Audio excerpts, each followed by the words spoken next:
Mark సువార్త 11వ అధ్యాయము. వారు యెరూషలేమునకు సమీపించి ఒలీవల కొండ దగ్గరనున్న బేత్పగే, బేతనియ అను గ్రామములకు వచ్చినప్పుడు ఆయన తన శిష్యులలో ఇద్దరిని చూచి, మీ ఎదుటనున్న గ్రామమునకు వెళ్ళుడి. అందులో మీరు ప్రవేశింపగానే కట్టబడి ఉన్న ఒక గాడిద పిల్ల కనబడును. దాని మీద ఏ మనుష్యుడును ఎప్పుడును కూర్చుండలేదు.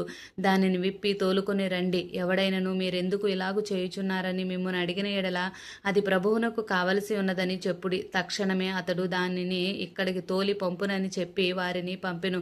వారు వెళ్ళగా వీధిలో ఇంటి బయట తలవాకిట కట్టబడి ఉన్న గాడిద పిల్ల ఒకటి వారికి కనబడెను.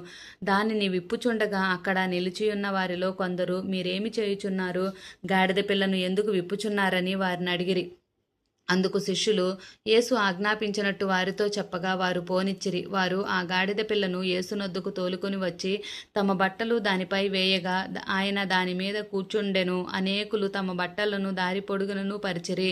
కొందరు తాము పొలముల్లో నరికిన కొమ్మలను పరిచిరి. వారు ముందు వెళ్ళుచుండిన వారును వెనుక వెళ్ళుచుండిన వారును, జయము, ప్రభువు పేరిట వచ్చువాడు స్తుతింపబడునుగాక, వచ్చుచున్న మన తండ్రి అయిన దావీదు రాజ్యము స్తుతింపబడునుగాక, సర్వోన్నతమైన స్థలములలో జయము అని కేకలు వేయుచుండిరి.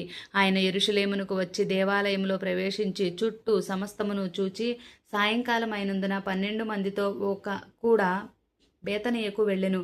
మరునాడు వారు బేతనియ నుండి వెళ్ళుచుండగా ఆయన ఆకలిగొని ఆకులు గల ఒక అంజూరపు చెట్టును దూరము నుండి చూచి దానిమీద ఏమైనను దొరుకునేమో అని వచ్చెను. దాని యొద్దకు వచ్చి చూడగా ఆకులు తప్ప మరేమీయూ కనబడలేదు. ఎలయనగా అది అంజూరపు పండ్ల కాలము కాదు. అందుకాయన ఇక మీదట ఎన్నటికి నేను ఈ పండ్లు ఎవరునూ తినకుందురుగాక అని చెప్పెను. ఇది ఆయన శిష్యులు వినిరి.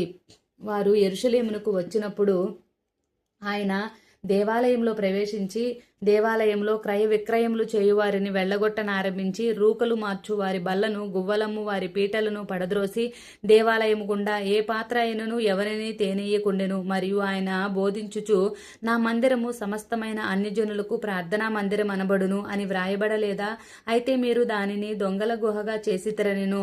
శాస్త్రులను ప్రధాన యాజకులను ఆ మాట విని తన సమూహమంతయు ఆయన బోధకు బహుగా ఆశ్చర్యపడుట చూచి ఆయనకు భయపడి ఆయన ఎలాగు సంహరింతుమా అని సమయము చూచుచుండిరి. సాయంకాలమైనప్పుడు ఆయన పట్టణములో నుండి బయలుదేరెను. పొద్దున వారు మార్గమున పోవుచుండగా ఆ అంజూరపు చెట్టు వేళ్లు మొదలుకొని ఎండి ఉండుట చూచిరి.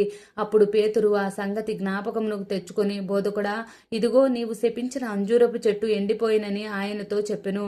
అందుకు యేసు వారితో ఇట్లనెను, మీరు దేవుని యందు విశ్వాసముంచి ఎవడైనను ఈ కొండను చూచి నీవు ఎత్తబడి సముద్రంలో పడవేయబడమని చెప్పి తన మనసులో సందేహింపక తాను చెప్పినది జరుగునని నమ్మిన ఎడల వాడు చెప్పినది జరుగునని మీతో నిశ్చయముగా చెప్పుచున్నాను. అందుచేత ప్రార్థన చేయనప్పుడు మీరు అడుగుచున్న వాటెల్లను పొంది ఉన్నామని నమ్ముడి, అప్పుడు అవి మీకు కలుగునని మీతో చెప్పుచున్నాను. మీరు ఒకని మీద విరోధమైనను కలిగి ఉన్న ఎడల అది నిలువబడి ప్రార్థన చేయనప్పుడెల్లను వాని క్షమించుడి. అప్పుడు పరలోకమందున మీ తండ్రియు మీ పాపములు క్షమించును. వారు యెరూషలేమునకు తిరిగి వచ్చిరి. ఆయన దేవాలయంలో తిరుగుచుండగా ప్రధాన యాజకులను, శాస్త్రులను, పెద్దలను ఆయన యొద్దకు వచ్చి, నీవు ఏ అధికారము వలన ఈ కార్యములు చేయుచున్నావు? వీటిని చేయుటకు ఏ అధికారం నీకెవడిచ్చాడని అడిగిరి. అందుకు యేసు, నేను మిమ్మును ఒక మాట అడిగెదను, నాకు ఉత్తరమియ్యుడి. అప్పుడు నేను ఏ అధికారం వల్ల వీటిని చేయుచున్నానో అది మీతో చెప్పుదును. యోహాను ఇచ్చిన బాప్తీసం పరలోకము నుండి కలిగినదా, మనుషుల నుండి కలిగినదా? నాకు ఉత్తరమియ్యుడని చెప్పెను.